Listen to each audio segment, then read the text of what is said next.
detecting an active neurogenic field. This would be the telepathic pitch of planet put us all in comas. Aliens invaded our.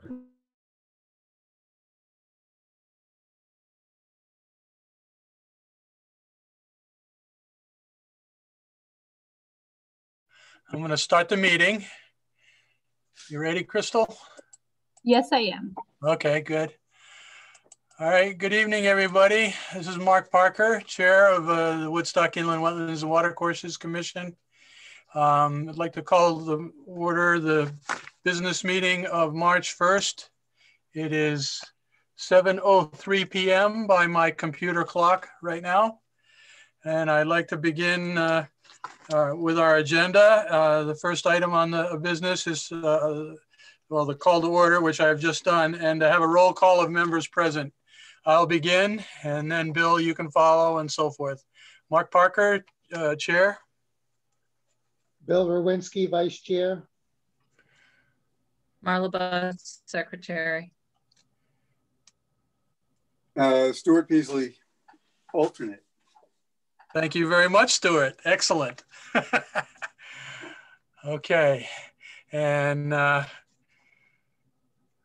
okay, so that's it. We've got a quorum. We can conduct business. Thank you. Action on minutes of the previous business meeting from February 1st.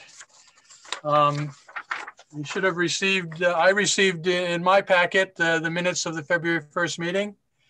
Does anyone have any concerns, questions, comments, corrections? Marla Butts, I do have one change. Page 1, under new business, item A, second paragraph, should read, Marla Butts noted that since this is only in the upland review area, change the word not to only. Okay. Thank you.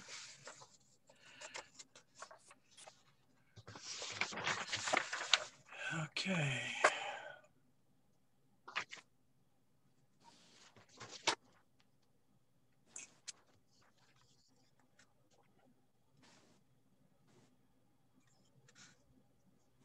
Bill Rowinski, I move to approve the minutes of February 1st, 2021, as printed with the one correction of Marla Butts on the change of word from not to only.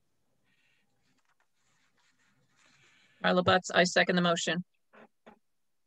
Motion's been made by Bill Rowinski, seconded by Marla Butts to approve the minutes of the February 1st, 2021 meeting as corrected in the second paragraph under section 5, new business A, from not in the upland review area to only in the upland review area. Any further discussion? All those in favor signify by saying aye. Aye. Aye. Aye. All those carries, motion carries. Thank you, and approved. Okay, new business.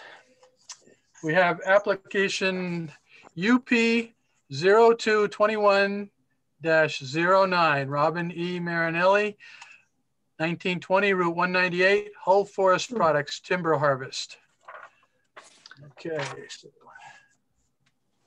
This is Bill Rowinski. I have a question for Tina. Has this work been done already?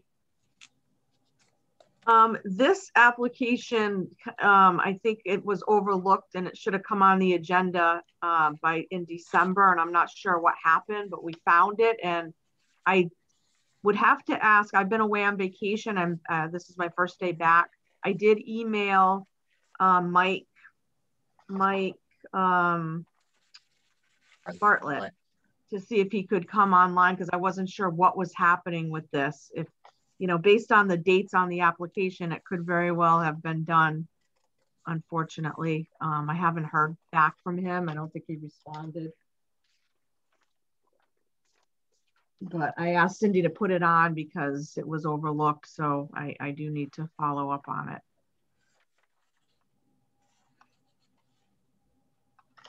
Marla Butts speaking. The requests for work only has temporary stream crossings.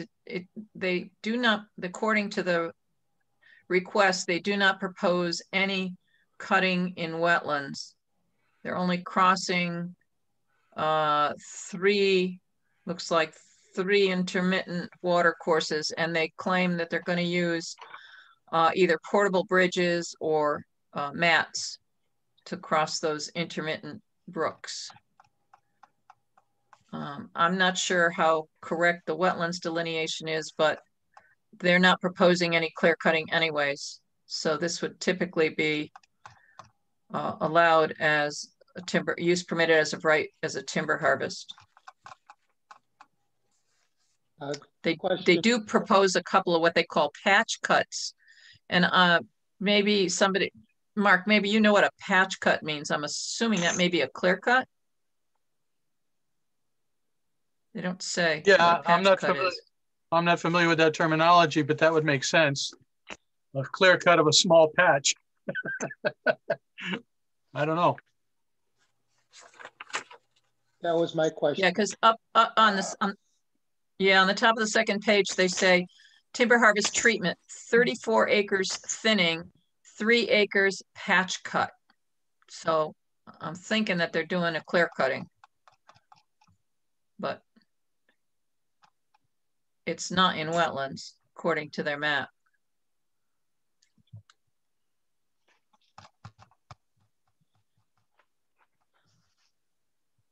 Excuse me, this is Stuart Peasley talking. A patch cut is a silviculture or forestry regeneration practice which involves the removal of all trees in a block or patch of typically less than 2.5 acres, according to Google. Thank you. Always good to have a good Googler on the Oh, panel. yeah.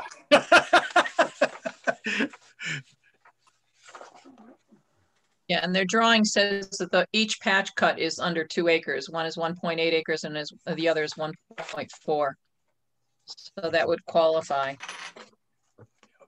Yep. May I make a motion? Yes, please. I move to approve application UP 02-21-09, Robin E.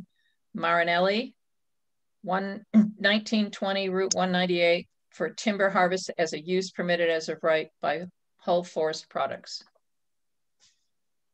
Second by Bill Rowinski.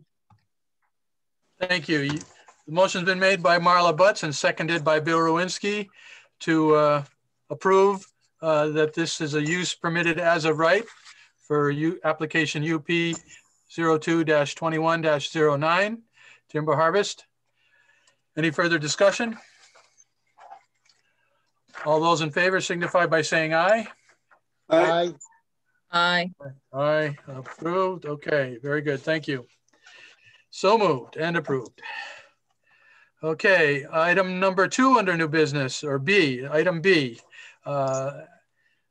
I guess this is a permit application, 02-21-10, Laurel Hill Drive, North Beach, Dennis Comprone, Lake Bungie, Lake District, removal and replacement of beach sand.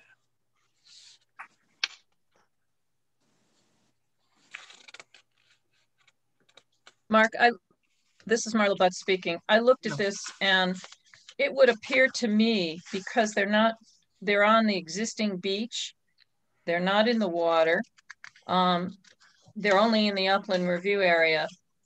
And the fact that they're just taking away sand and replacing it, that this would qualify as a non-regulated use under recreation. That would be the way I would look at this application. Yeah, that makes sense. I don't know how anybody else feels about that. Bill Rowinski. The only concern I would have is where. What'd you say, Bill? I'll go along with that. I'll agree with you on that. That's not how they described it in their one part of their permits, but it is a recreation. And they don't plan on doing anything in the water. Sorry, continue. The only question that I had was, where was the waste sand going to go? They just said they're going to truck it off site. Just as long as it doesn't get put into wetlands. I think that would be, I think this should be converted to a UP application. Can I make a motion? Yes. I move that application 02-21-10 for the Laurel Hill Drive North Beach be converted to a non-regulated use application and called UP 02-21-10, and it be approved as a non-regulated use for the purpose of recreation, providing that the removed beach sand does not end up in wetlands. And that they contact the wetlands agent with that information. I will second that, Bill Rowinski. Yes, so that the. Does that make sense? Do you need me to No.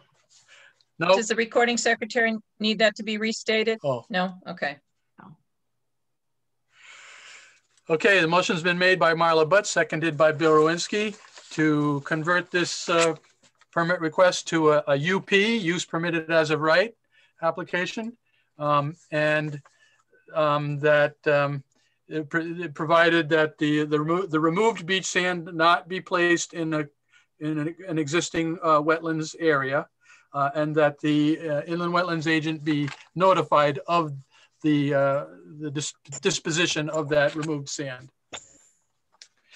Any further discussion? Clarification? Go ahead. Yep, Marla. Yep. Yes. It's not a use permitted as of right. It's a non-regulated use under recreation. It's a different section, but it's just so that it's clear that it is converted to, I'm assuming, Tina, are you using UP to mean all those that are jurisdictional rulings? The label UP? Yes. Okay. Yeah, for not, okay. So for non-regulated use, I wouldn't have given it a number. I don't know. Oh, they still need to apply to get an approval for that. So why don't we just keep the UP to recognize that it's not a permit. Right. It's a use permitted as of right or non-regulated use. In this case, it's a non-regulated use under the terms of recreation. Okay. We could just keep the number as is and add the yes. UP. Okay, great. All right, I stand corrected that this is a non-regulated use. Okay, all those in favor signify by saying aye. Aye. Aye. Aye. Aye. Opposed? Abstained? So moved. Thank you. Okay. Now, what did I do with my agenda? We are now proceeding to old business. We have 03-20-03 ND Swadia LLC DBA Woodstock Country Store. Revised site plans due to decreased number of gas pumps. So.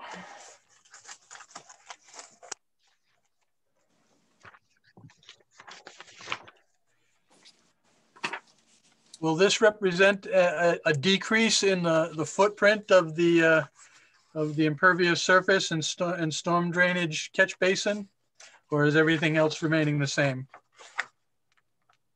Steve Peichel for the applicant. Hi, Steve. Go ahead. Mark, good evening. Thank you for entertaining this application. To answer your question, no, it does not represent a decrease of impervious surface. The only thing that was reduced, obviously, was the area of the canopy, but however, the pavement that is adjacent to it still remains. Okay.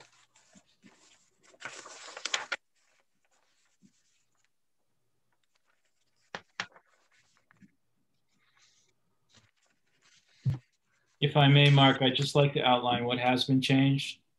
Thank you, Steve. Go ahead. What I'd like to do is one thing that you should be aware of, the monument sign and price ID sign has been removed from this application. We're putting that in front of Planning, Zoning, and Commission as a separate application. But I believe, and certainly I can send this to you, a replacement sign that is not illuminated, that is purely just it displays the prices of gas, the location of the store, obviously, but it has no electrical element in it. However, the big change, go ahead. Was there a question? Go ahead. No, that was just a notification. Okay. On my phone. Very good. Thanks, Bill. What had been changed was obviously we have removed 2 pumping stations from the project. We have reduced the canopy size. And as a result, what we needed to do, the lines in which that connect, the storage lines that connect the storage tanks to the pump systems had to be reduced, and the storage tanks had to be slid really laterally if you look at it to the site from left to right. So there was no, let's say, the only thing that was reduced really was the locations of the tanks and the adjacency with the pump systems. So from an economics point of view, it made sense to do that. There was some minor tweaks with lighting, of course. Now at Cemetery Barlow Road, the light no longer shines into the road. We just basically turned the fixture so it would slide or illuminate onto the site instead of the road. And of course, with the reduction of canopy, that reduced the amount of light in the project. So that met with all the waivers for the Planning Zoning Commission. That is a small summary of what has taken place, other than some administrative things on the plan that we had changed, which are noted in the design review comment resolution form, numbers 1 through 32.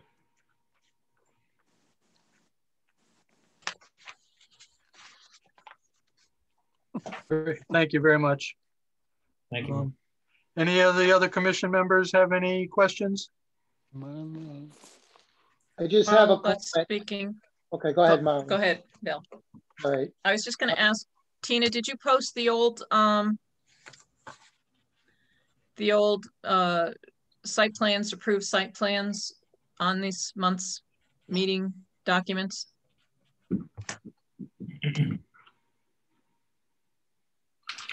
I haven't been here for a couple of weeks. Today was my first day back. So Cindy, would have done that, in Crystal. Okay. Do you see them online? Okay. No, I don't, but that's okay. I had a copy of the old plans anyways. You can, go ahead, you can Bill. look at them. Yeah, Cindy just messaged me that she did post them, but you can go back to the August meeting and look at what was posted for that meeting, because it was in August. But she said she did put them online. Okay, thank you. Go ahead, Bill. Bill Rowinski, just a comment. It's not wetlands related, but in keeping, Steve, in keeping with your removing words like preliminary and things like that on all your drawings on C2.1, it shows the building still as proposed 300 square foot C-store. Store with dwelling, changing that also in the final drawings. I'm sorry, you broke up, Bill, there. I didn't hear the whole question. Could you repeat it, please? In keeping with your finalizing these plans and removing the words preliminary on sheet C2.1, where you have the building, it still says proposed 3,000 square foot convenience store. I'm wondering if you might want to think about changing that to your final final description. That's a planning and zoning thing, but yes, we can reissue. it keeps in line with the word proposed removed. Yeah, and then you did specify in one of your corrections about the size of the dwelling space also. So I don't know if that would be appropriate to put that in there also. The 1406 square feet. Yes, that's noted on the preliminary plan, well, on the architectural sheets. And it's also noted in the waivers bill for planning and zoning. Okay, just pointing it out. I thought maybe that's something worth looking at. Most definitely, thank you.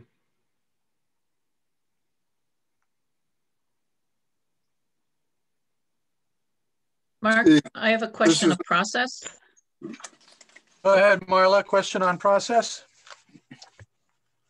Okay, so since some of the things in the upland review area were changed from what was originally approved, then what we would be doing, I assume, would be taking these final drawings as a modification of the drawings that were originally approved. And therefore it would be a permit modification to approve the drawings that were posted with the Zoom documents.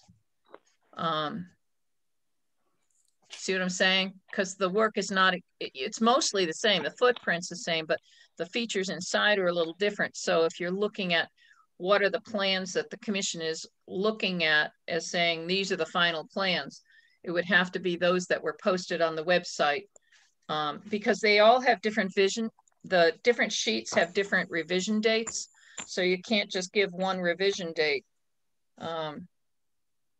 to say, you know, the plans dated revised such and such a date. Are they stamped in the office, Tina? Do you know the final copy? We're stamped received? Yeah, we're still reviewing the final copies, so we're not ready for that yet. They haven't been filed yet. The Mylars, we're still in the review process. If I may, Mr. Chairman. But as far as the structure. Go ahead, Marla. I was just going to say, it looks like as long as there's no other features changing on this, that these plans, I don't see really any significant difference from what, you know, from the wetlands resource, watercourse resource point of view. From what was originally proposed. The only thing that's different is some of the work in the upland review area is slightly different. So if we were going to accept this, are there any other plans change, you know, structural things changing on these plans, like moving something? Do you know, Mr. Peichel, if that's happening? If that's, or is this pretty much set in stone what we're seeing, except for the signage? No, that's pretty much correct, Ms. Butts. The only thing that obviously that did change was the alignment of the storage tanks and the canopy and the sign. Those are the three significant changes. Yeah. So Mark, I would suggest that we have to we just approve these as a modification of the original approval, that the plans that were filed on the Zoom documents, because it's a full set, PDF set that's on the Zoom documents. Yep. And that we would take those plans as a modification of the original approval.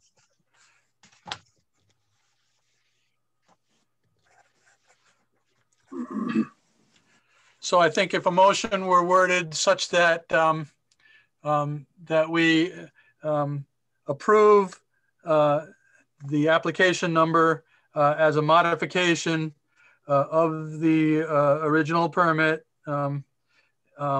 with the documents that have been presented this month or in the last month or something to that effect with these most recent modification documents. that be incorporated into our approval. That makes May I sense. make a motion? Go ahead. I move to approve revised plans for permit 03-20-03 ND Swandia LLC, doing business as Woodstock Country Store, as such revised plans were posted on the Town of Woodstock's Inland Wetlands and Watercourse Agency's Zoom documents for its March 1st, 2021 meeting, consisting of 17 pages. I have a question before, sorry to interrupt. Go ahead. It's not clear to me, and it's just a graphic. Like I've got two sets. I'm not sure which set precedes the other, or are they the same? One says final site plan, the other says convenience store. The convenience store looks like the one we saw a couple months ago. This final site plan must be the revised version. Yeah, if I may, Yep. Steve Michael for the applicant. Stuart, thank you for asking that question. If you were to look in the title block in any, to distinguish the two sets, what you want to look is that the set that says convenience store and gas station with apartment. That is, that is the set that is current, and that is what is being reviewed by Planning Zoning Commission for the approval of the record set. I have one other question on that, Stephen. Sure. Why? And it's really not an issue for wetlands, but just curious, why did Callisto Burton use the Massachusetts license? Yeah, that was a mistake. What was actually delivered to your building, your offices, was a Connecticut stamp. So the small set that you're looking at was posted, and of course, we made the correction. I was just curious about that. There is, quite a few stamps in our office for various states, and these things happen. And unfortunately, fortunately for us, we caught it at the last minute, and we were able to make the correction to the official set that went to the town hall. I'm sorry, Marla, that I didn't mean to interrupt, but that answers my questions. So. Second by Bill Rowinski. Okay, thank you. Crystal, do we need to repeat that motion, or did you get it all? You mean Cindy? Cindy, I'm sorry, Cindy. Yeah. Yeah, I'm sure she got it all. Okay, yeah, and it's being recorded, so Right. Motion's been made by Marla, but seconded by Bill Rowinski to accept the application 03 to modify. Yep, application 03-20-03 ND Swandia LLC DBA Woodstock Country Store, etc. Any further questions, discussion? Just a point of clarification. The point of clarification, the plans that are on file that are posted on the Zoom documents are the ones that are entitled convenience store and gas station with apartment, 17 pages. And that's what we've been talking about. Yep. Stephen? Thank you, Mark. I'd also like you, as part of the record, to record the design review comment and resolution form, which addresses the questions that were put together for Planning and Zoning Commission for Delia Fay. If you could, please. Yes, Marla, could you wordsmith an addition to that motion? That we include. That's not modifying the. Okay. Well, then maybe that's not That's not modifying the work. Got it. Okay. That's just responding to the work. Okay, that's fine. So I don't see them on the Zoom documents. I'm just looking to see if it was Yeah, I've sent those. Posted. If you're talking about the design review comment and resolution form? Yes, Marla. Yeah. Steve? Yes, Marla, that's correct. Yeah, and I don't know if it was posted. I don't know if that was, no. Yeah, one of the things that we But it is part of the record. It is part of the file. Right. These plans are very large. And so what I did, I sent a link to Cindy Brown or Cynthia Brown, and she, I assume, downloaded everything that was in the folder, which included the design resolution comment form and also the drainage report. So if maybe there was a hiccup somewhere there, I can resend it again if you would like, but I think it's important that certainly not the modification of the site plan as you're noting, but also as part of your decision that addressing the comments is important. And it's a chronology of how things were changed and why they were changed. And I think that should be part of the living documents, or the approved documents, if you will.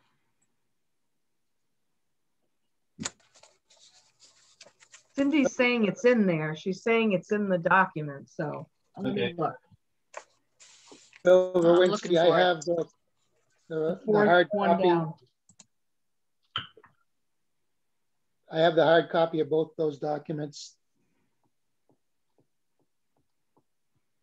I have the hard copy also, but I don't see it on the shared, the ones that are listed on the web. But I too have those. And I also have the stormwater drainage calculations. That was part of the packet. Yes, yes, ma'am. It's the fourth one down on the list. Look at the fourth. Okay. Fourth category. It says, let's see. Let me go back. It says 1484 Route 171 design review comment. Okay. There it is. Yep.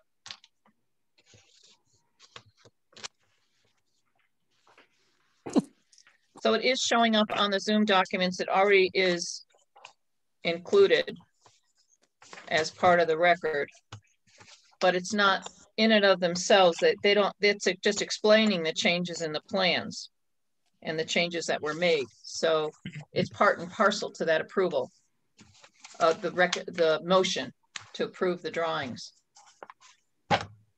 as revisions to the original permit. Go ahead, Bill. Perhaps you're looking for verification of the date on those design review and comment sheet. I believe the review date was February 8th, 2021. Mine's dated February 19th.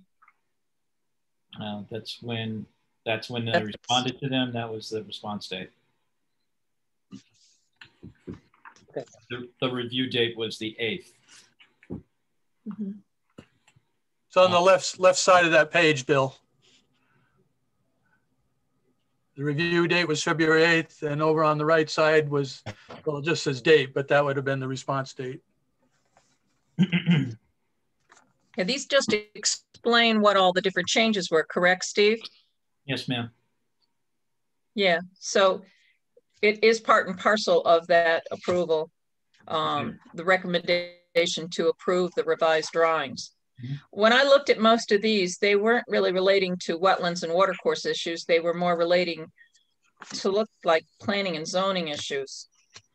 And just Scribner corrections. Yeah, there were a lot of those. Yeah. It's a good explanation of what the changes were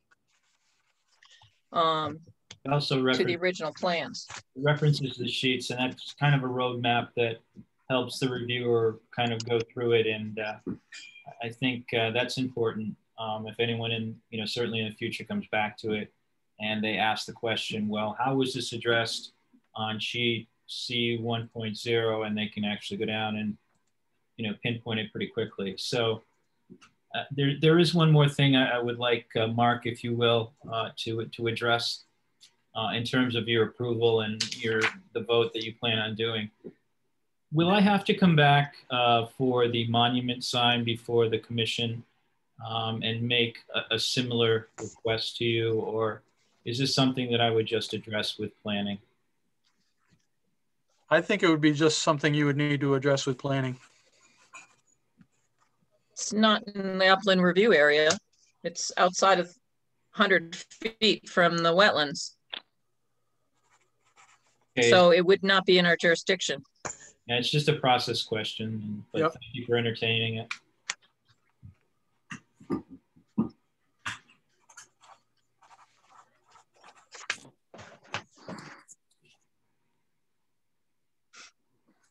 All right, so are we good with the original language as presented on this motion? That all these documents have been posted on the website? And that should cover? Yes. Yep. Yes. Okay. All those in favor signify by saying aye. Aye. Aye. Aye. Aye. Opposed? Abstained? So moved. Thank you. Thank you, Mr. Chairman. Thank you to the commission members for helping us through this process. You're welcome, Stephen. Good job. Thank you. Enjoy your evening. You too.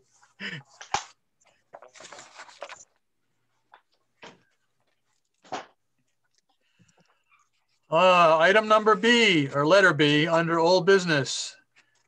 Application 11-20-36, Town of Woodstock Peak Brook Road Bridge Replacement. And we got a hydraulic analysis report.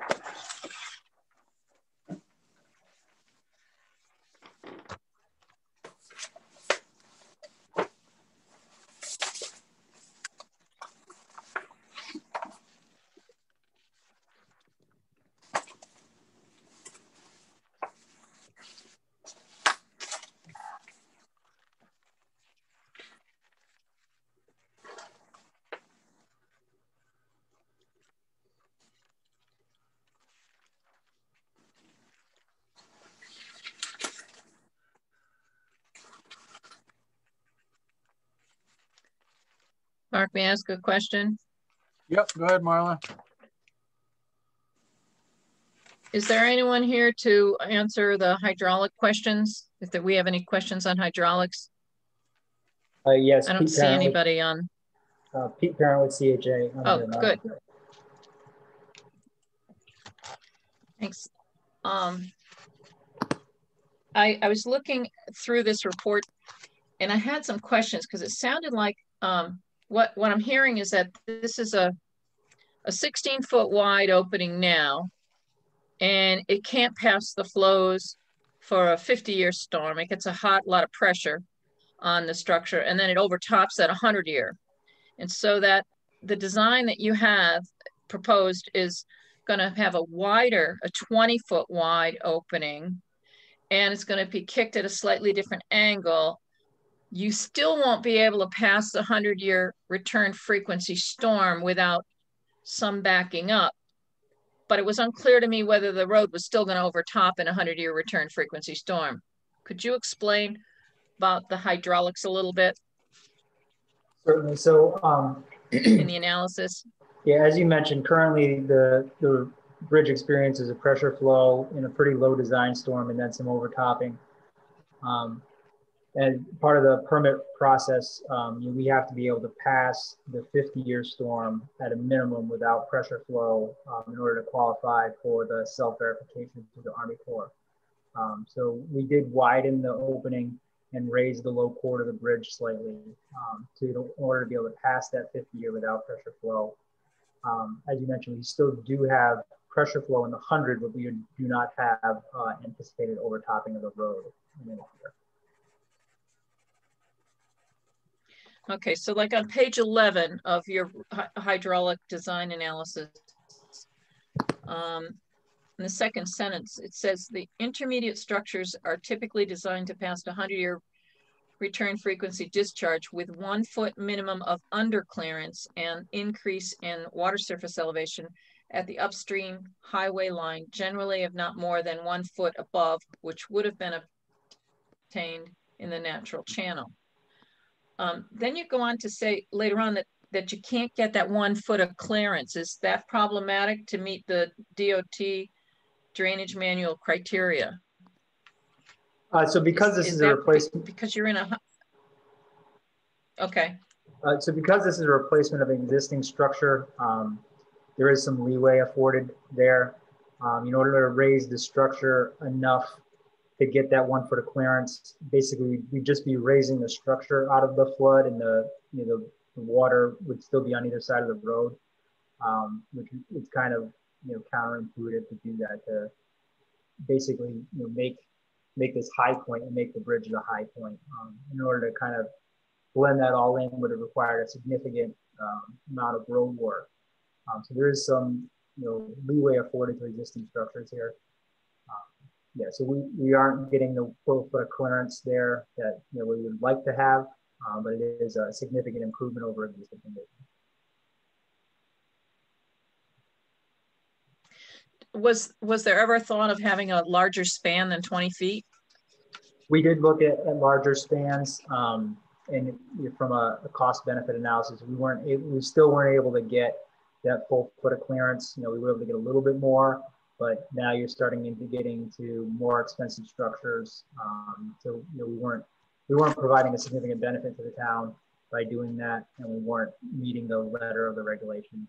So it seemed more prudent to go with the span that was selected.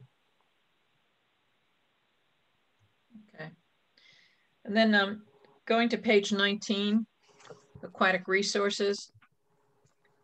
You're talking about coffer damming, and you have a little over 3 square miles of contributing drainage area, if I recall correctly. And I'm assuming that this formula that you're doing on the temporary water handling is something that DOT has provided in there. It says the form 818. Yes. Is that the formula that they would use? That's their recommended methodology for determining temporary water controls and design storm for that. Yes. So is that based on, does that incorporate traffic, the amount of traffic on the road, or the road will be shut down, won't it?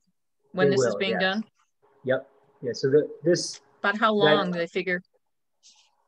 They're anticipating 4 to 6 months of a construction period. Okay. And you also show a proposed coffer dam. What's the material of the coffer dam going to be made of? Has there been any designs for that? Because obviously usually, this thing's going to be capable of. That's something that's usually left up to the contractor as a means and methods. Some folks prefer to use grout bags. Some people prefer to use sandbags. There are other methodologies, timber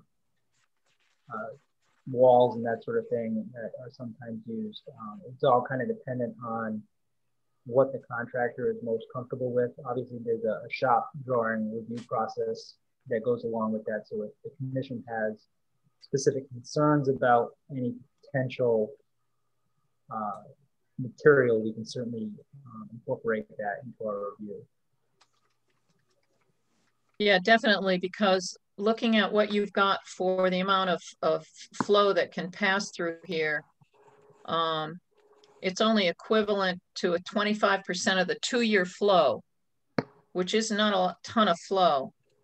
And I was wondering whether or not you're assuming that the water handling would only be for a period of 1 month.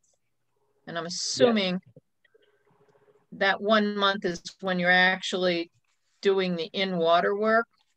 Why wouldn't it be the longer period of time than 1 month? Well, like you say, the in-water work is going to be a relatively short period, and that's the only time that they're actually going to need the water handling methodology. The majority of the work will be able to handle without any impact to the channel at all. So they won't necessarily need to be redirecting water to do that work. Do you have any flow time of work restrictions due to fisheries? Fisheries made some recommendations. The way that the design worked out, we don't actually need their final approval and time of year restrictions, but we are including them in the contract for no in-channel direct work within those recommended time of year restrictions, which is, I believe, from April 1st to September 1st. So all in-water work would have to occur between April 1st and November 1st? All in-water work, based on the timing of this, would either have to happen before April 1st, which is not likely currently the way that the bidding schedule is going to work out. So all the in-water work would have to occur, in September or after, when there's a lower flow. So they're not doing it during low flow? That's the intent. I'm not looking at the time of year restriction document that we received. I know that there is a specific time period, but yes, the intent would be to do the in-water work during a low flow period.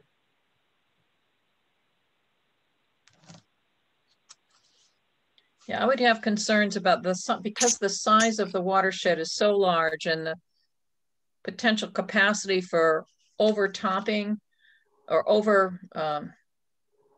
overwhelming the temporary water handling structure that you have, that the cofferdam becomes important to be able, that if you have during that time, if you have a hurricane that's going to come through, whatever, you have to be able to have a cofferdam that can either be moved out of the way or can be easily overtopped without requiring retrieval of material downstream.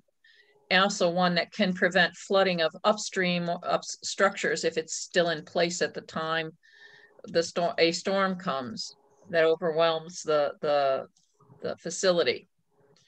Has any thought been given to that about, because we've been getting a lot of more erratic weather, and becomes more concerning with this climate, with the weather seeming to change, becoming more dramatic in intensity, in rainfalls and stuff, that the capability of this system to be able to be overtopped or to modify the cofferdams so they can be overtopped without causing flooding might be of value here.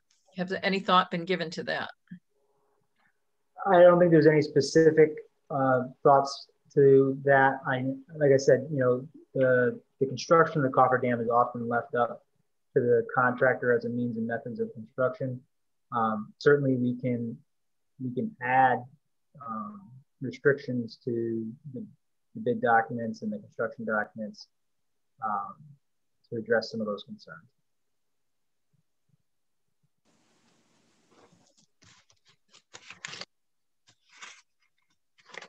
Stuart Peasley here. Can you just put that in your specification requirements? Yes. Yeah.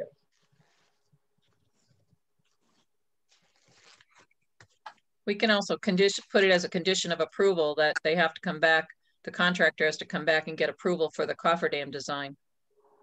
If the town is not going to tell the contractor that cofferdam has to be built, then we could require, and we don't know how it's going to be built, then we could require that is an item that has to come back to the Wetlands Commission before construction begins to approve the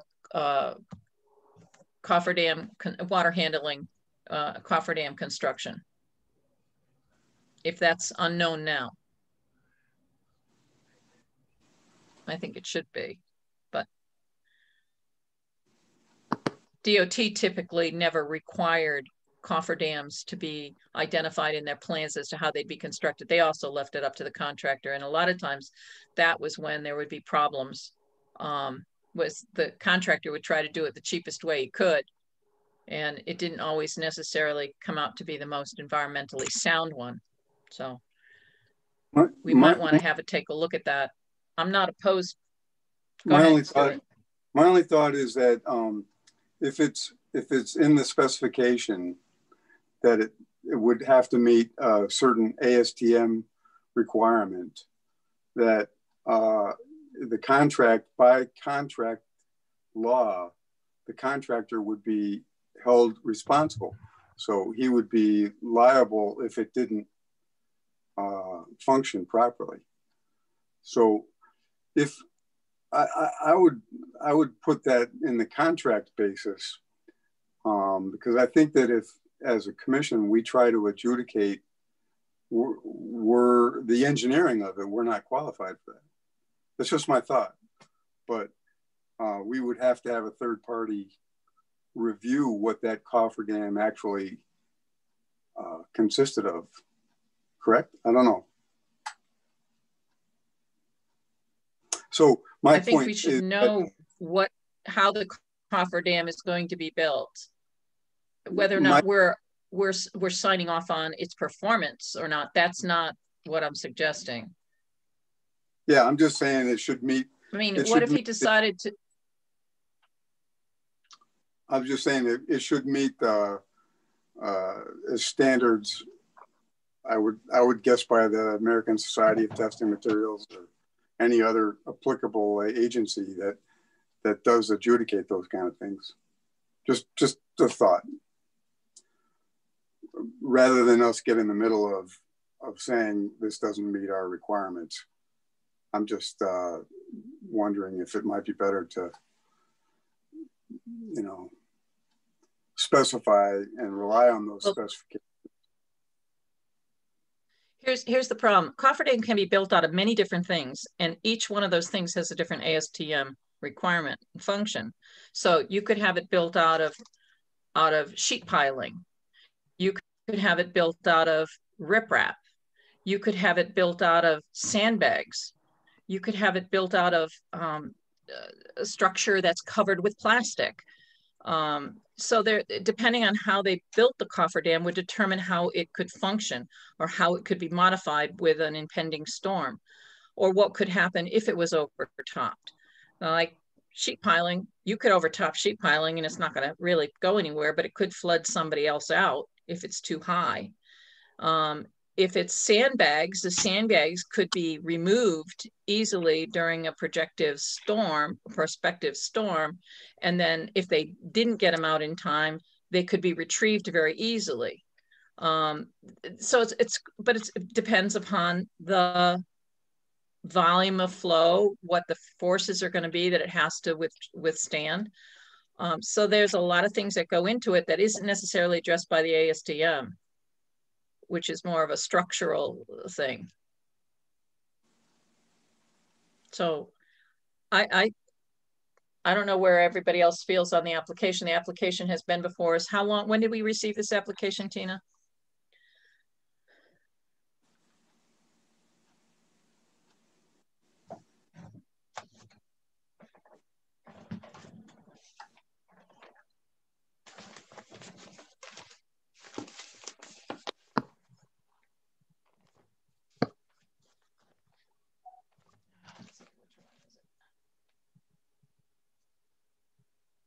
September, I think. Nope, that's not it. November. We accepted it at the November meeting. Yes, that's correct, November. So here we are in March, and so we really have to decide about whether we're going to take an action on it. We were sent the site plans back in November, and their bed sheets.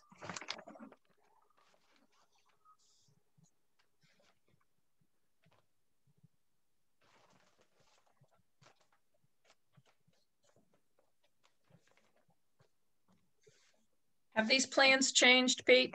The plans have not. The ones that were dated. There's been no significant change to the design plans. The delay here was in the hydraulic calculations.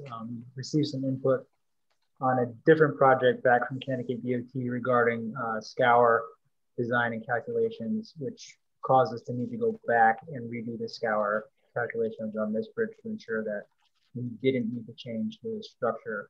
And there was some discussion on, you know, how that would happen and that sort of thing. So fortunately enough, we were able to redo the scour calculations, and they did not prove out that we needed to change anything to do with the bottom of footing elevation on this bridge. Which is why the delay between when we submitted and why we're back before you now.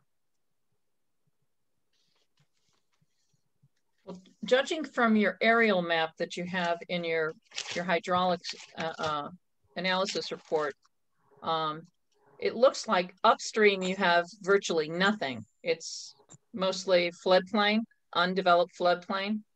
It looks like it backs up to the old Evelyn Crabtree facility. Yes. So if you had a cofferdam that was causing backwatering up through, it doesn't look like it would flood out a structure.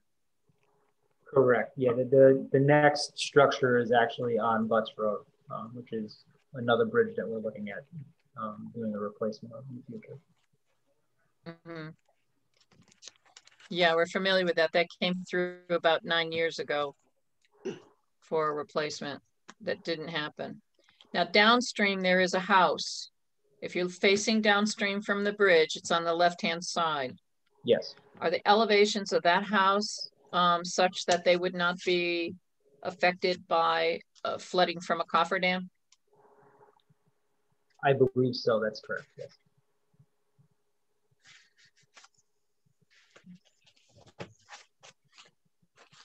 And in your calculations, you have some graphs near the back. And I couldn't understand what you were trying to show on the floodway analysis.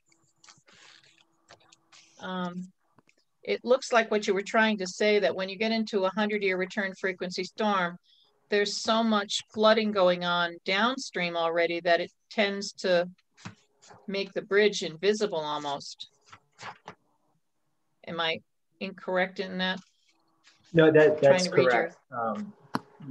Essentially, in a 100-year storm, everything is so flooded that the bridge itself, as I was speaking of earlier, when we looked at things we could do to improve the hydraulics of this, we did look at what we could do to pass that 100-year flood, and when we really started to look at it, it was like we're just kind of perching the bridge up and out, and it didn't make a lot of sense. Now I know that they're doing bridge work downstream on the Little River in Putnam because they've had road closes. Are you expecting that the work on this bridge would be after all those bridges were completed? So we're anticipating construction of this to happen, spring, summer of this year. I'm not certain on the schedule of the Little River structure.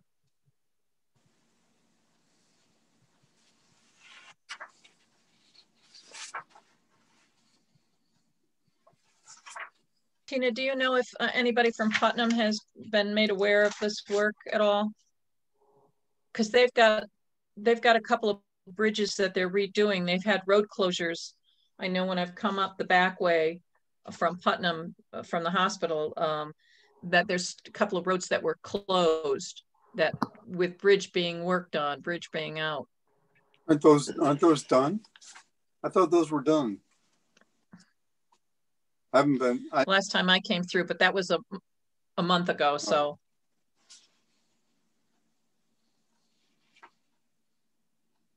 I have not notified them, if that's what you're asking. No, they weren't required to be notified. I just wondered if we knew what the status of their bridge work was. I don't.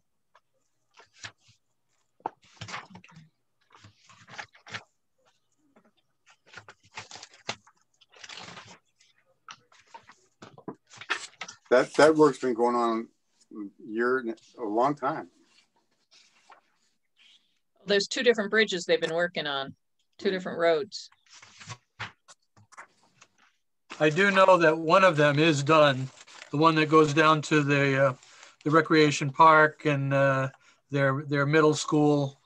That one's done. I'm trying to think where the other one is.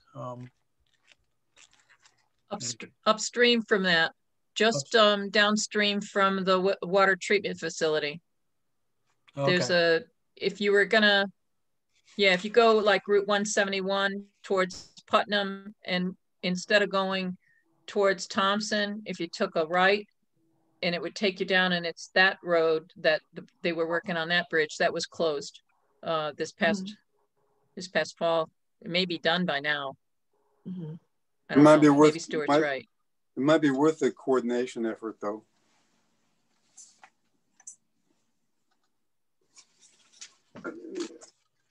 Well, I'm just thinking from traffic point of view, if you're closing this road, the road down, you want to have an alternative access, and that's the next closest road to the south.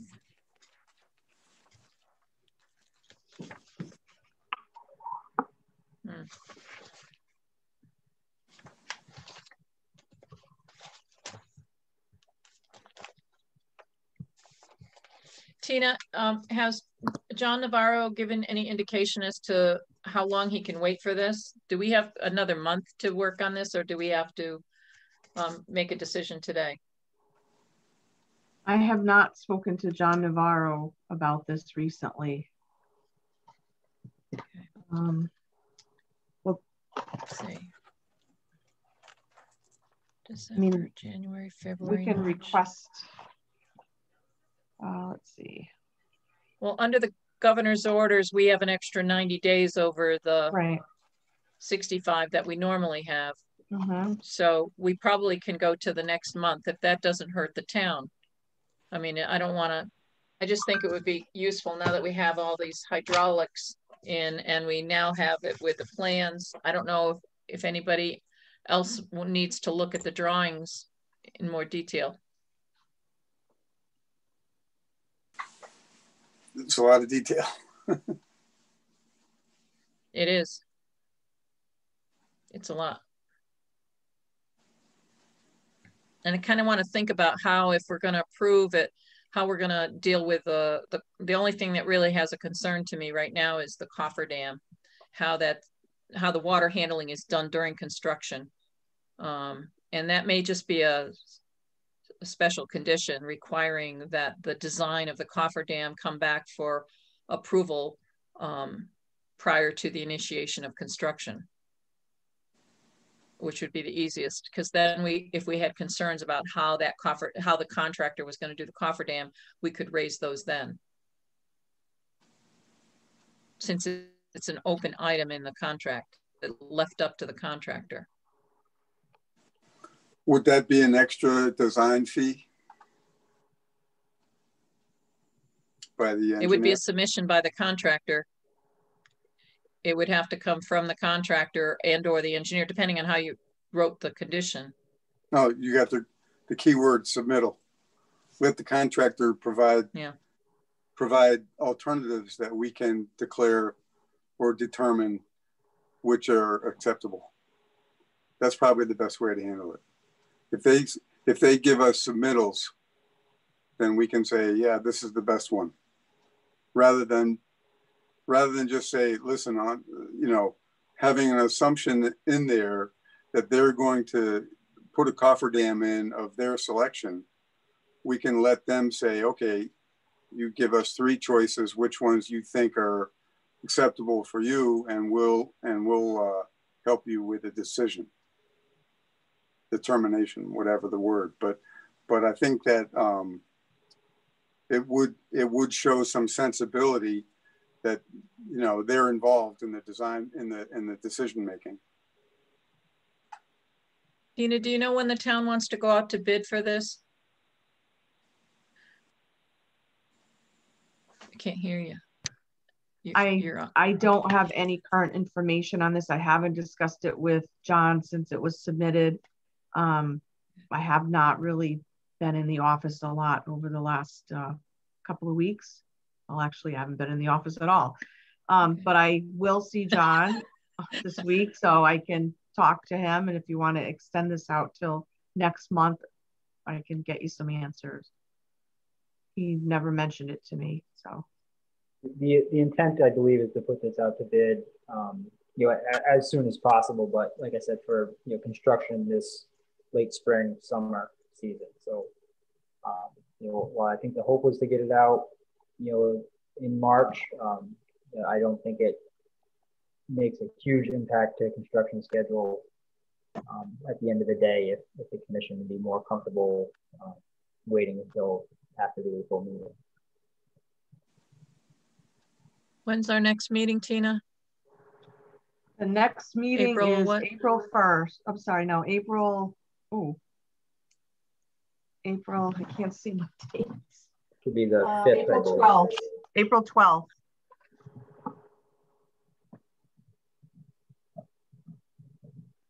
How come not April 5th?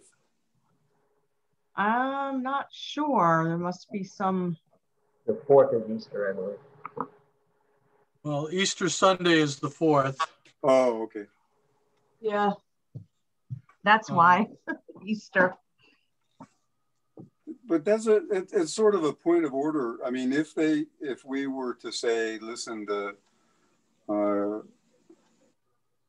we don't necessarily ask the engineer to provide a coffer design, but we say that the submittal provided by the contractor gives 3 choices that are contingent on, even the engineer could approve it, but based on our specification that we wanted to meet 100-year standards, correct? No, a cofferdam doesn't need the 100-year standard.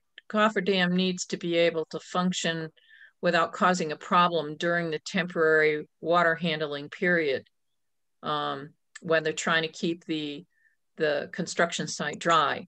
And I would assume that that's when they're actually setting in the structure. You know, right. This is a precast structure, isn't it, Pete? Yes. Yep. Yeah. So they have to do some footing work for. Right. Go ahead. Yeah, so I believe the only work they necessarily need the cofferdam for, like you're saying, is to pour the footings and the stem walls, and then everything else beyond that is precast, be dropped into place. The cofferdams wouldn't be installed for more than a month. That's the hope, yes. That's the plan. But best laid plans of mice and men. You just got to be careful, because you could end up, if they are delayed in their construction and they're doing the work in September when there's hurricanes coming through, you have to have that as a contingency. So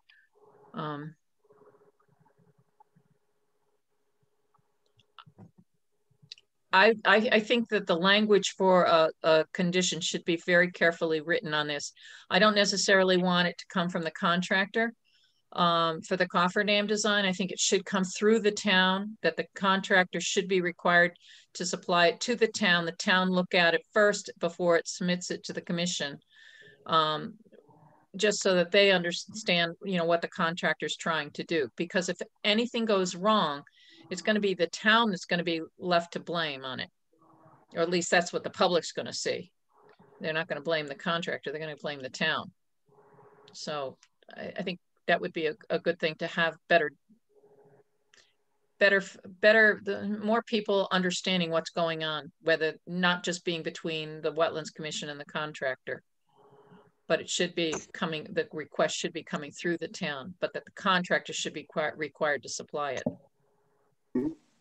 This is what they used to do to DOT in Hartford when applications came through. My concern is just liability, legal,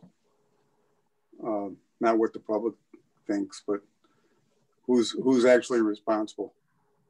And I'm just I would just put out there that the Wetlands Commission we're not engineers.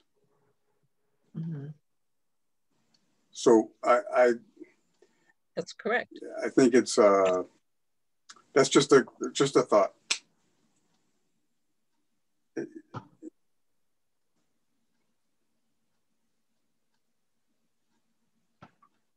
Hate to get in the middle of that.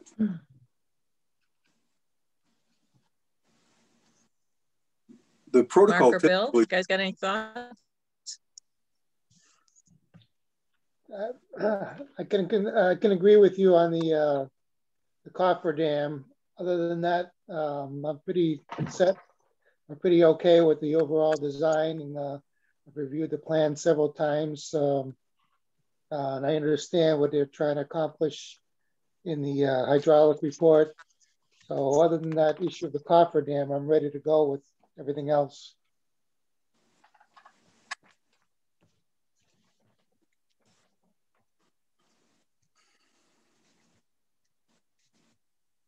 All right, I'll try to come up with some language right now.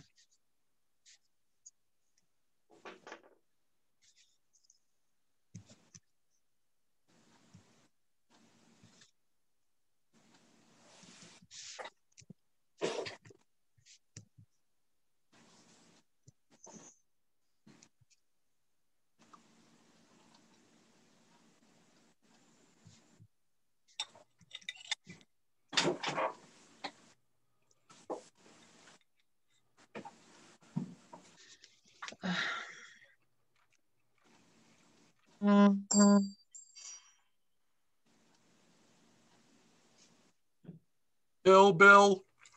Yeah.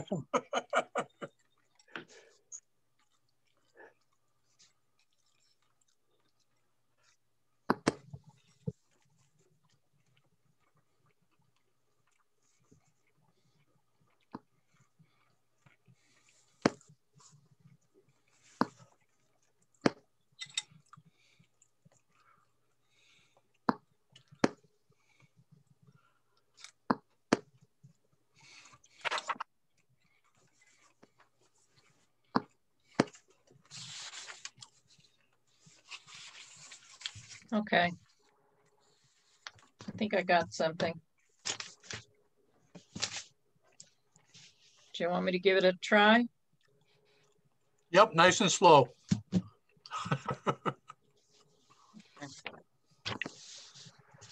I move to approve application 11-20-36 by the town of Woodstock for the bridge replacement of Peaks Brook Road for Peaks Brook on the condition that the permittee submit to the Inland Wetlands and Watercourses Agency prior to the start of construction the plan and details for the cofferdam's construction for the agency's approval. I'll second that, Bill Rowinski.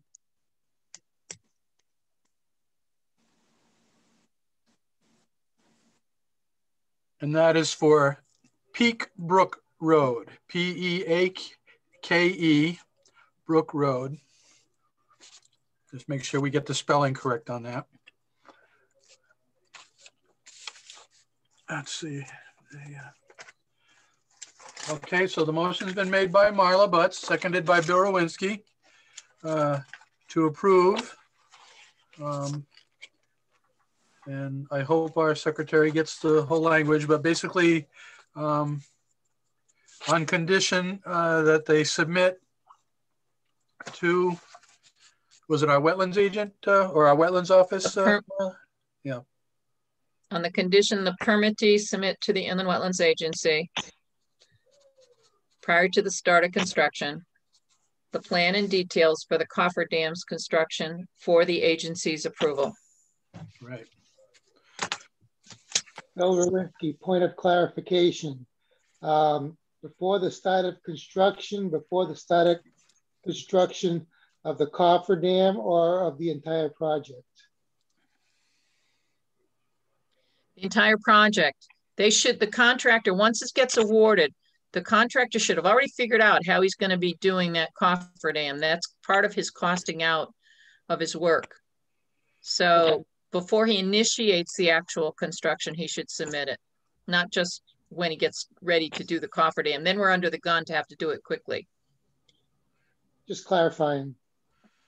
So prior to the start of the project. Start of construction. Yep.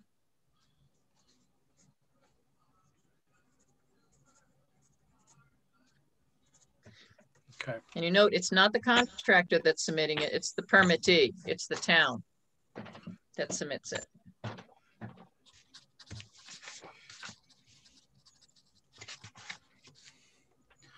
Very good. Any further discussion?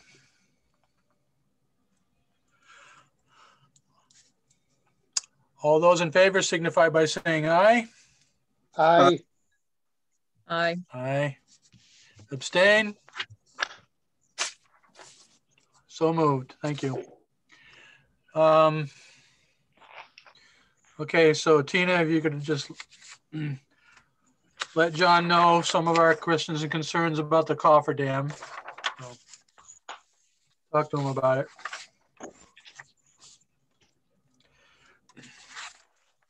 Okay.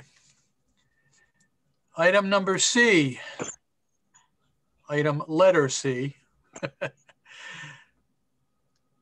Application 01-21-02. Maria Bushy, Laurel Hill Drive. Construction of new home, septic well and driveway.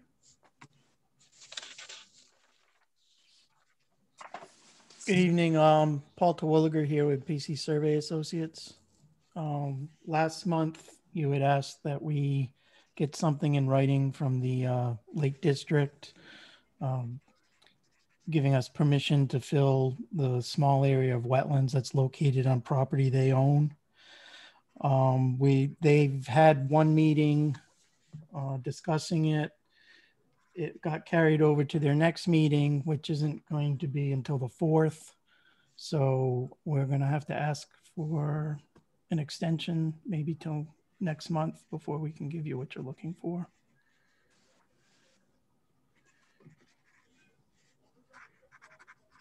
Mark, I move we table this till next month. Thank you. Motion's been made by Marla Butts and seconded by? I'll second it.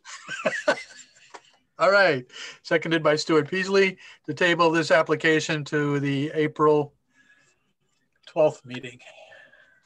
Got to give Bill a rest. Right. All those in favor signify by saying aye. Aye. Aye. Aye. Opposed? Abstained? So moved. All right. Okay, thank you.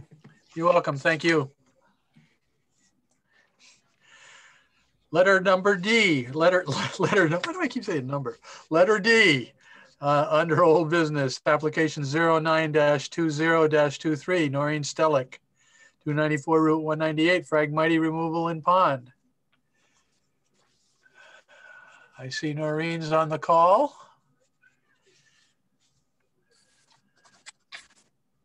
Does anyone have any questions?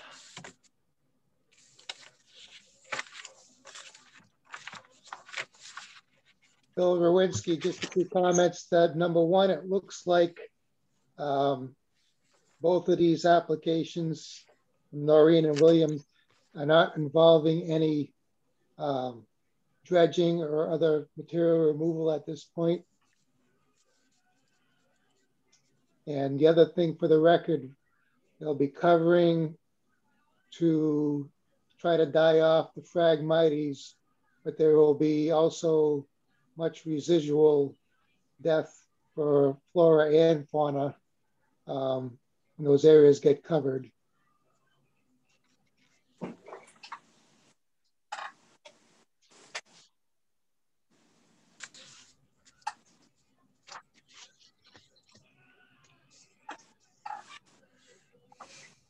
As far as methodology, that's probably as good as we're going to get without spraying.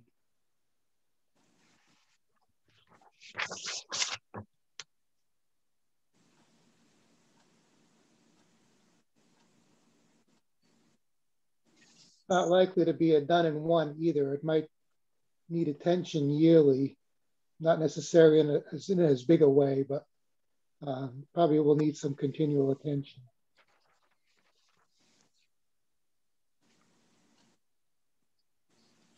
Yeah, I think that's to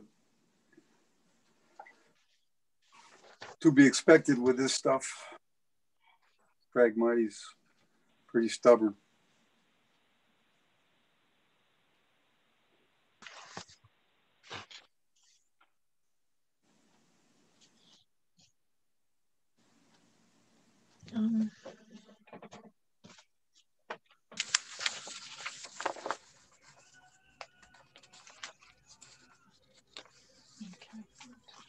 So at the 294 Route 198, there won't be any soil removal. That's just going to be left as is. So I see Noreen Stellick is on here, but she's muted. Oh, can you hear me now? Sorry. We can hear you now. Perfect. Yeah. Oh, sorry. I don't know. I thought I was, I don't know. Anyway, yeah, I don't believe there should have to be removal. They're just gonna, they'll cut it close and then transport the materials to a dry area. There's only one, on 294, the wetlands area is very small. And I have surrounding fields across from the stone wall. Did you want to do any dredging there, Noreen? No, I don't actually.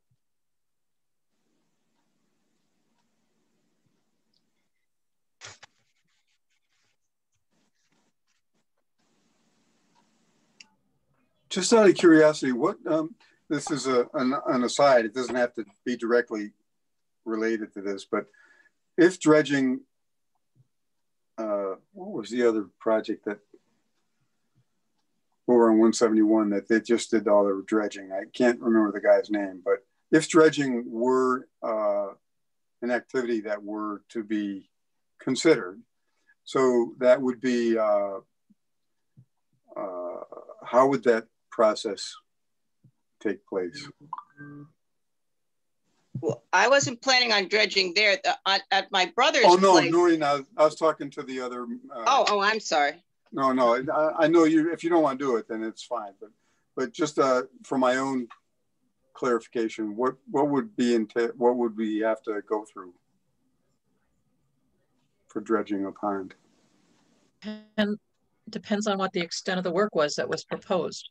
I mean, a lot of times if you're dredging a pond to remove accumulated organic materials, you want to look at whether or not you have a stream flowing through it, or is it the top of the watershed where you only have a release of water. That changes how you do the water handling. In some cases, you might dewater the pond if it doesn't have an inlet, only has an outlet. So you might draw it down and try to dredge it in the dry.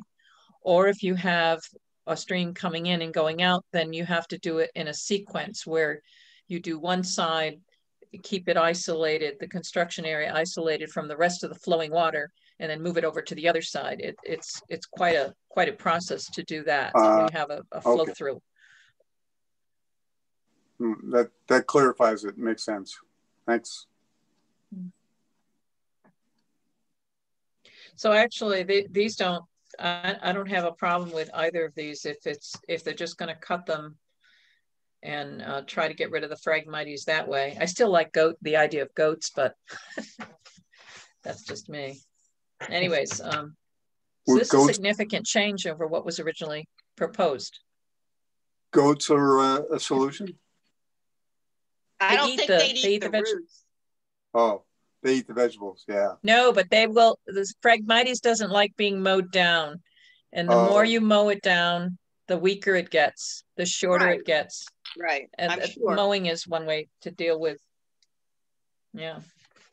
So the goats will go in and I think at one time I remember reading. The goats will go into the water and get their feet wet. No, the Phragmites is on the edge, in the mucky portion near the edge of the water. Oh, but I see it grow in the water. Yeah.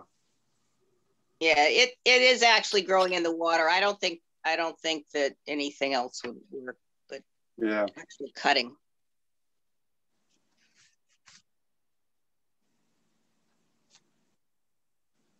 So if this is based upon the February 21st email that was sent from Noreen to Tina for Noreen's, I don't see any problem with that. I mean, I think there's no reason why she can't give that a try and see if that'll work. I don't even know. I would approve that, but I don't know if you can speak for your brother. Well, his Say, application. he does. We all own that property. It's not just his. So, but if okay, you can check the deeds if you'd like. No, I believe you. It's just that he's the one who made out the application. Right. He's the and one listed that's himself as. That's right. He's the one that's actually living there, but. Yeah. But you own it together. Yeah. But we own it together.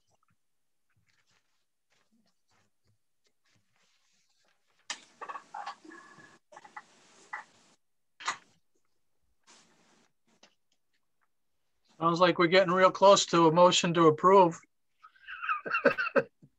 I'll make a motion to approve. Sorry.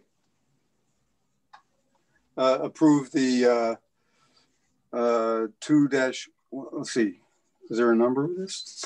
09-20-23. And 09-20-24. Thank you.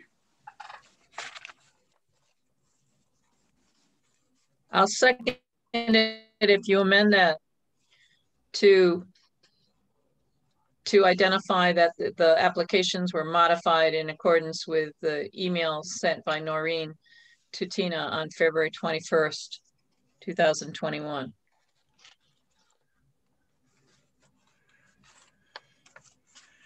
Do you want me to modify that? Or that's where she changed it from any dredging.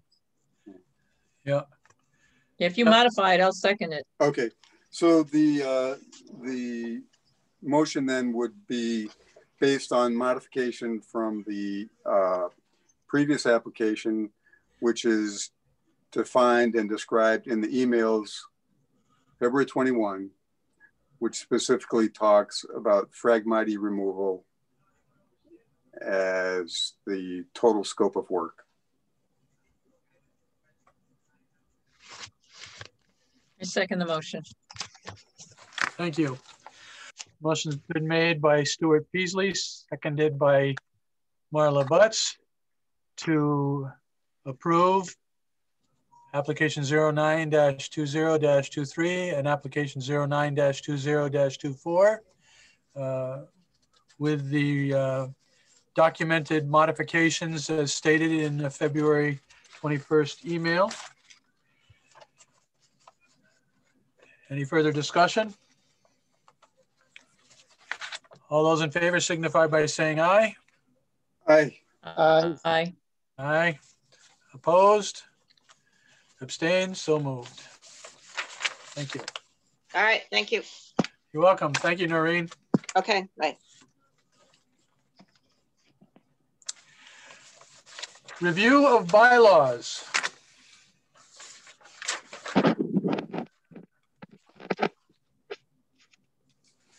Okay.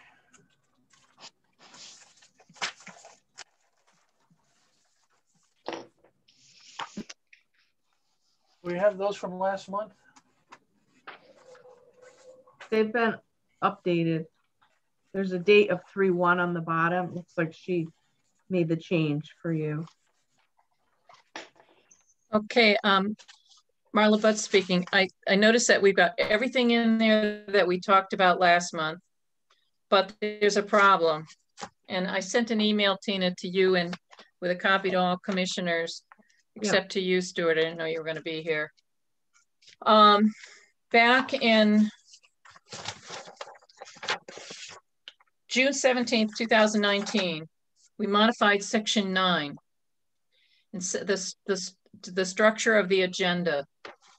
And the structure of the agenda somehow got changed It was correctly identified until August of 2020 and somehow got morphed into what is showing up in the bylaws now, as well as what's showing up in the agendas. So the revised, we did not change the bylaws as they were currently submitted for section 9. Section 9 is not correct for what we had agreed to back in June of 2019 and was used until August of 2020. So something happened after August of 2020. That was the last.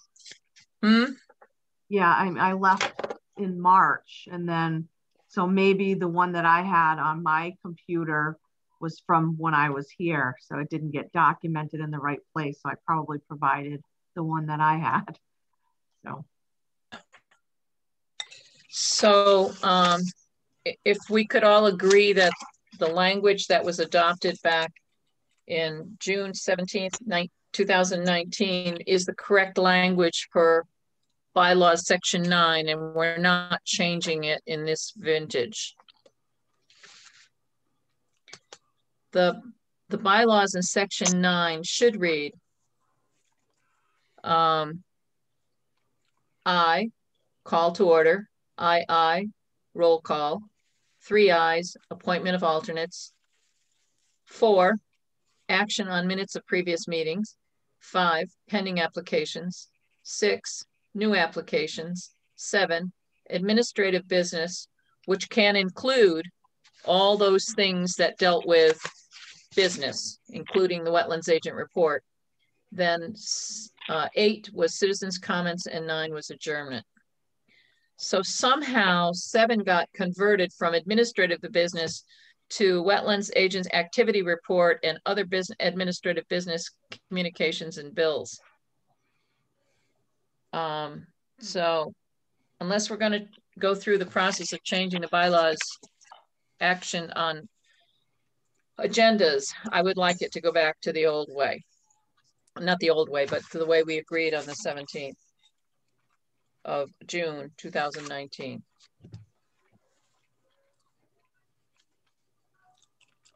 I think you're right, Tina. I think what happened is we changed the bylaws. I left an electronic version for you on a thumb drive, and you probably didn't catch it. And because I did have that posted, that was, I believe I gave it to the town clerk, the bylaws, the revised bylaws back in June of 2019. No, but I left in March of 2019. I was not employed here for those 6 months, so I don't know. And then I came back in September. And so you didn't know. And then of course, when I tried to, when I gave you the files, you probably didn't notice that there was that change. So it's understandable. I just want the rest of the commission to know, and as well, also Cindy should know. Yeah. Because she wasn't here then either. It was a different recording secretary. Mm-hmm. Well, I would suggest that we document and make that change right now at tonight's meeting and then approve it. I'd approve it. Well, technically it was never changed. All right, well, whatever. Meaning it never was, the way it shows up now on the 3/1/21 was not the one that we approved back in June of 2019.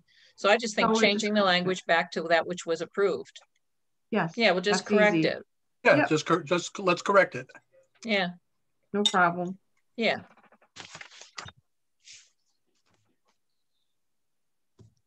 So I would move to approve the bylaws as modified from last month's meeting with the correction added from June of 2019. For section 9. For section 9, order of business agenda. Section 9. Yep. Second motion. Stuart Peasley. Motion made by Marla Butt, seconded by Stuart Peasley to approve the revised bylaws, including the identified revisions in section 9 at tonight's meeting. All those in favor signify by saying aye. Aye. Aye. Aye. Opposed? Abstained? So moved. Thank you. All right.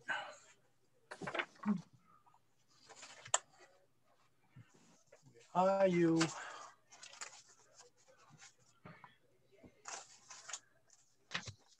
Started shuffling papers around and displaced my agenda. Let's see.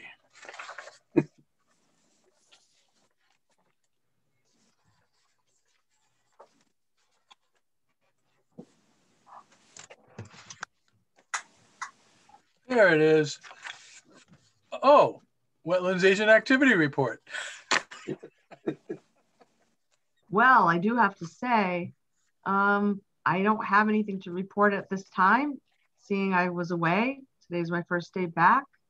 And I don't have anything that I signed off on, but I will provide you a detailed report for the next meeting. Very good. Thank you. And Tina, has there been any progress on the budget?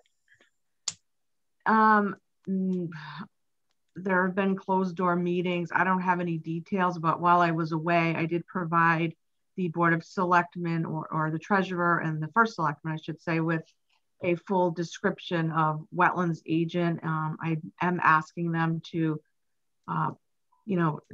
consider upping the hours to 10 hours at least a week, and possibly hiring somebody that I can start working with, as I will be phasing out this year. And I'm not intending on re-signing my contract for July 1st. I intend on, doing month to month to try to work with somebody. And I'm hoping that they will split the office and provide a wetlands agent to you, somebody that is capable of doing the things that you need to be done, the full inspections and, kind of the higher level things that I know that you need. So they've asked me for some names. If you know of anybody that might be interested in, I'm hoping that they would approve like 10 hours a week. And then, but it's all preliminary at this point. And then a zoning officer hopefully can, come into play after July. So we're talking about it. I just think it's time to invest in, the land use department. It's time. So. Tina, have you ever been in touch with Margaret Washburn in Brooklyn? I have dealt with her, and she's doing zoning there in Brooklyn currently. She's doing wetlands as well. I know she's the zoning officer there. She's a soil scientist. Yes. There's just a lot of development right now. You can't even believe the phone calls. It's just constant about people wanting to subdivide and build, and is my lot buildable? And it's just going crazy. A lot of activity, a lot of new home construction. You can't do it part-time. It's just insane. So with the building department, we really need to look at the future here. We want to do a great job. We want to have time to do things properly. And when people have complaints, you want to have time to do it, to handle it, to get out in the field. So I think it's time to really look at that. Just my opinion, whether it goes anywhere or not, I can't tell you, but. So do you know if what the hourly rate they were looking at? I don't have any of that at this point. So, like I said, I've been away, so Mark, you were going to draft a letter. Yeah, I did say that, didn't I? But I have not been able to do that. So they're restructuring. They need to restructure a little bit, zoning, wetlands, and build. Because it's so busy in here, it's crazy.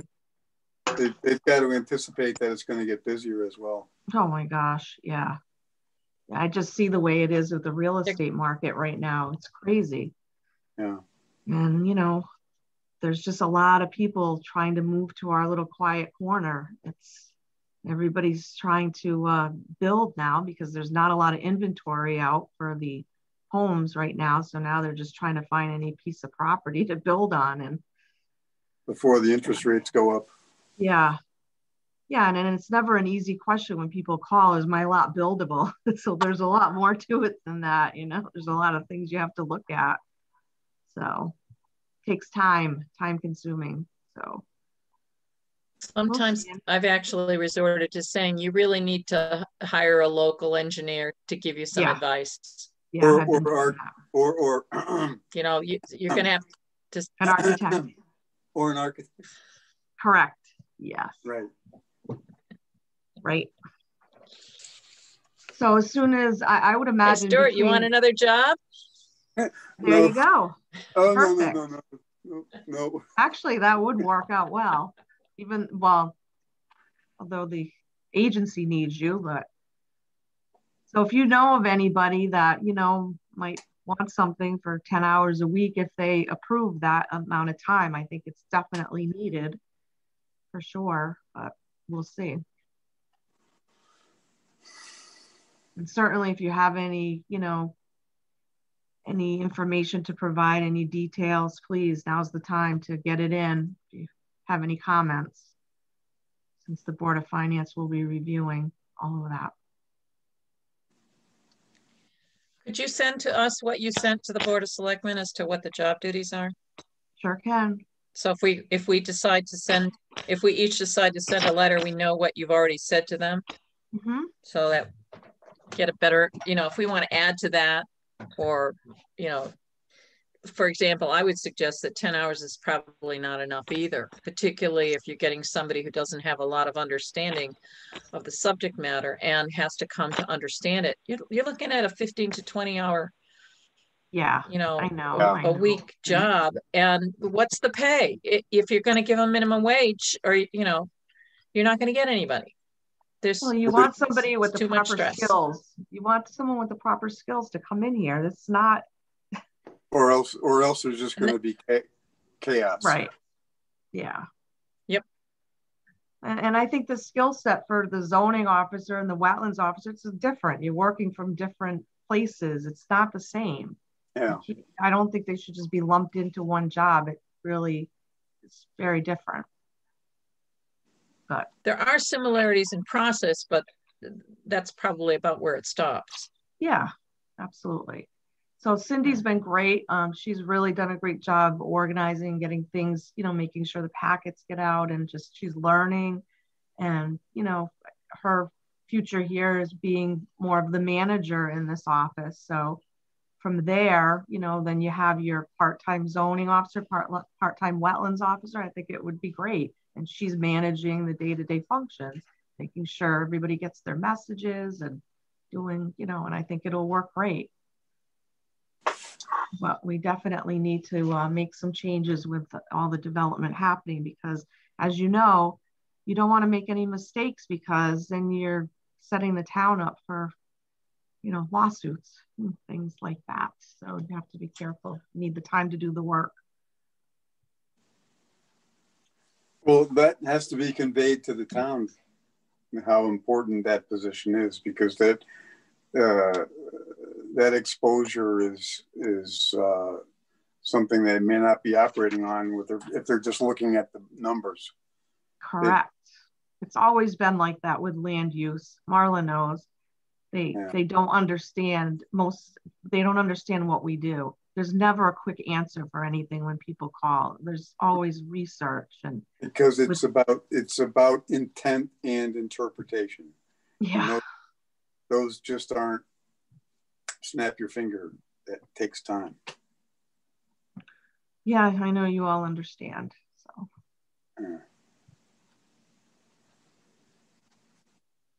Well, so that's my report. Okay, thank you. You're welcome. Yeah. All right, citizens' comments or other topics? I will bring one up. On April 8th, the Connecticut Association of Wetland Scientists is having their annual meeting It's going to be a Zoom online meeting this year. It's free to members. If you're not a member and you want to attend, there's a $5 registration fee. This year's presentations are going to be, there's going to be a presentation on navigable waters protection rule of 2020. The factors influencing the biological and physical availability of chemicals in contact with soil particles. And then there will be the 2019 to 2020 grant recipient updates, and then the CAWS annual board meeting. I can forward this email to you if any of you are interested. There's a flyer that you can click on, and it has a registration page, or you can register online. But I just wanted to make you all aware of that if you wanted to attend the wetland scientists meeting.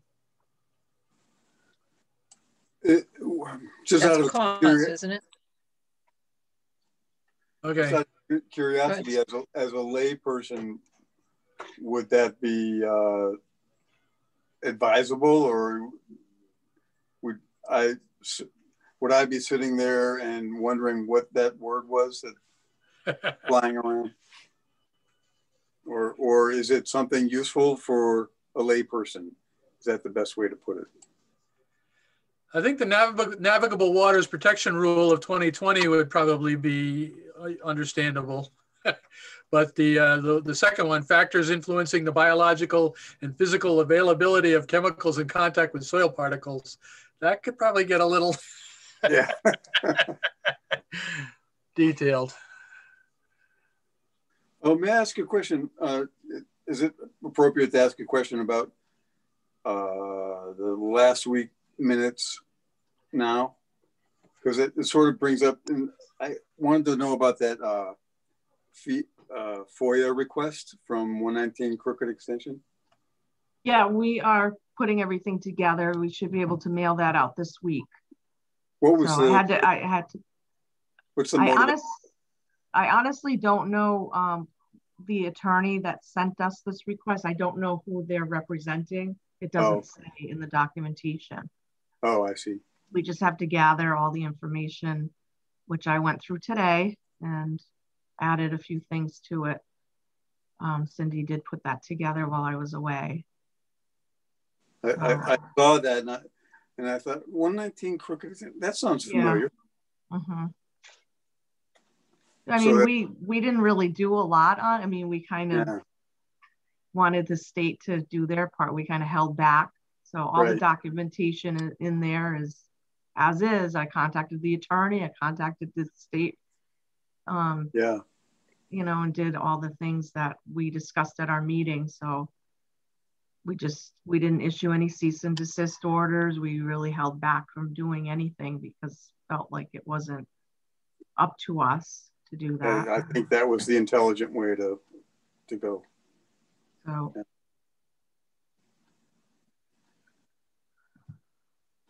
Good. Okay. Sorry. Mark, I have a question.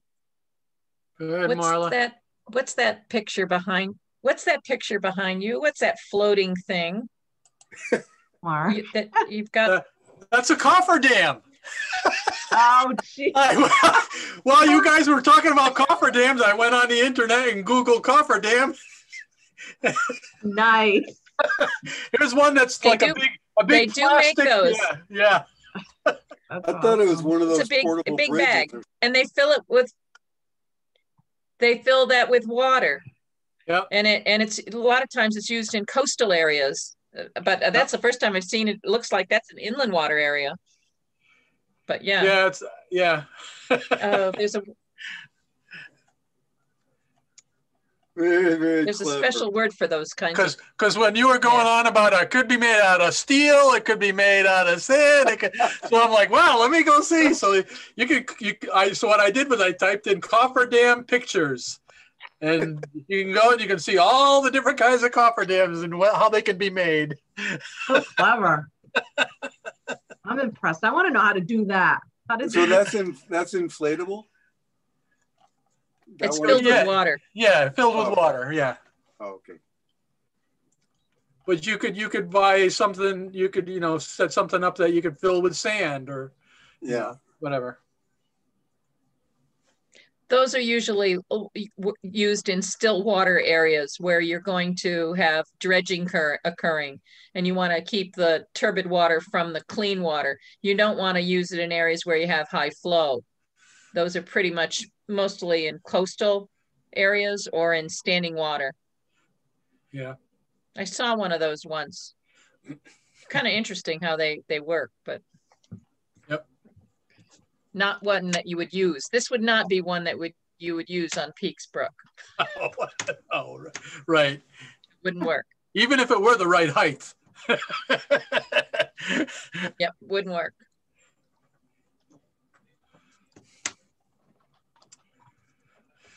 All right. Anything else? Move to adjourn. What? Was that a motion made and seconded by Marla Butts to adjourn? I think, Bill, you were going to make a motion to adjourn, right? Yes. Motion to adjourn. By Bill Rowinski. Second the motion. Yay. Motion made by Bill Rowinski, seconded by Marla Butts to adjourn. All those in favor signify by saying aye. Aye. Aye. Aye. Opposed. Good. And the time? And the time is 8:54 p.m.